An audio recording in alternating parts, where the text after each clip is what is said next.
তো ম্যাক্সিমাম মেয়েদের লাইফেই কিন্তু টু টাইপের ছেলে এক্সিস্ট করে। এক টাইপের ছেলেদের এরা বিয়ে বিয়ে বিয়ে, তোমার সাথে আমার যখনই দেখা হয় তখনই বলো বিয়ে করো, তোমার কি আর এটা ছাড়া কোনো কথা নেই, বলেছি না আমরা ভালো বন্ধু, এটা বলে কাটিয়ে দেয়। আর এক টাইপের ছেলেদের এরা কি গো এবার তো আমাকে বিয়েটা করো, আর কতদিন, এটা বলে কাটিয়ে দেয়। এবার ব্যাপার হলো তুমি যাকে টাইপ 2 ভাবছো সে কিন্তু তোমার লাইফে টাইপ 1 হয়ে এক্সিস্ট করছে, আবার তুমি যাকে টাইপ 1 ভাবছো তুমি কিন্তু তার লাইফে টাইপ 2।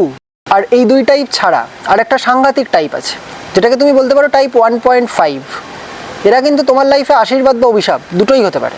এরা কিন্তু তোমাকে বিয়ে করো এটাও বলবে না, আবার এসব আমাকে বলবে না এটাও জানাবে না। তুমি সিগন্যাল দিলে দেখবে ইয়েলো সিগন্যালের মতো ব্লিঙ্ক করবে, তুমি বুঝতেই পারবে না রেড হবে না গ্রিন। औरत का चक्कर बाबू भैया, औरत का चक्कर। এরা প্রেমে পড়াবে কিন্তু নিজে পড়বে না, নেশা ধরাবে কিন্তু নিজে জড়াবে না। তুমি সিগন্যাল দিলেই এরা সবসময় বলবে লেট সি। এই লেট সি দেখবে কখনো কোনো একজনের সাথে মন্দারমণিতে ভিটামিন সি নিতে চলে গেছে।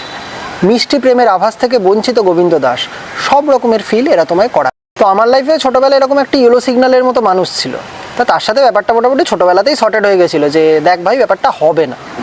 তো এমনি মাঝে সাঝে কথা হতো, কিরে ভাই কী খবর, কেমন আছিস। তো আমি জিজ্ঞেস করতাম মায়ের সাথে যে কিরে ভাই কাউকে পেলি, সেটেল ফেটেল হবি তো, আমাকে তো আর পাত্তা দিলি না, তা বিয়ে টিয়ে কর এবার কাউকে একটা। তো সে যথারীতি বলতো যে দূর এই ভালো আছি, ওইসব নিয়ে আর ভাবি না, বিন্দাস লাইফ। তো এই যে কদিন আগে একটা মুষলধারে বিয়ের বৃষ্টি হলো, তো ওই পিরিয়ডেই ফেসবুক স্ক্রল করতে করতে হঠাৎ একদিন দেখলাম ওর প্রোফাইলে একটা পোস্ট। তো দেখলাম মেহেন্দি পড়া হাত দিয়ে একটা চোখ এরমভাবে ঢেকে একটা ছবি তুলেছে, পেছন থেকে একটা ছেলে ধাপ্পা দেওয়া স্টাইল এরম করে উঁকি মারছে, তার সাথে মালা আংটি বদলানোর প্রচুর ছবি, আর ক্যাপশনটা দেখলাম লিখেছে গডস প্ল্যান।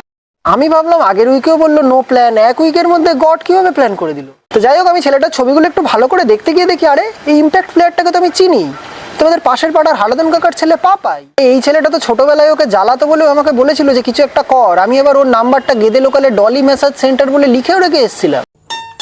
মালটা পরে বাধ্য হয়ে সিম টিমও চেঞ্জ করে নিয়েছিল। আচ্ছা যাই হোক আমার ব্যাপারটা দেখে বেশ মজা লাগলো। সেদিন আমি অফিস থেকে ফিরছি, দেখলাম মেয়েটাও অফিস থেকে ফিরছে, তো আমার সাথে চোখে চোখ পড়তেও নিজেই এগিয়ে এলো, এসে বলছে আরে ভাই কেমন আছিস, অনেকদিন কথা হয়নি, হঠাৎ করেই সব করে ফেললাম, তোকে জানানোও হলো না, এটসেট্রা এটসেট্রা। তা আমি বললাম সেসব ঠিক আছে, কিন্তু ভাই একে তো তুই সহ্যই করতে পারতিস না। বলছে না ভাই সেই ছোটো থেকে এত ডেডিকেটেড, ভাবলাম একবার একটু চান্স দিয়েই দেখি। তা আমি বললাম কীরকম ডেট। বলছে ভাই ও রোজ অফিসের পর আমার অফিস অবধি আসতো, আমার জন্য ওয়েট করে আমাকে নিয়ে তারপর ফিরতো।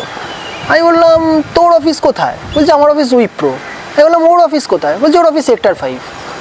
আমি বললাম ভাই ওটা তো হেঁটে 5 মিনিট লাগে। বলছে হ্যাঁ, বলছে তারপর একদিন ফিরছিলাম বাপি আমাদের দেখে নিল, তো দেখে নিয়ে বললো যে ওর বাবার সাথেই তো আমি একটা বিজনেস শুরু করতে যাচ্ছি, ছেলেটাও ভালো, দেখ কথাবার্তা বলে যদি পছন্দ হয় তোদের। তা আমি তখন বললাম তা সেইটা বল, এটাকে গডস প্ল্যান লিখেছিস কেন, এটা তো অ্যাকচুয়ালি বিজনেস প্ল্যান হবে।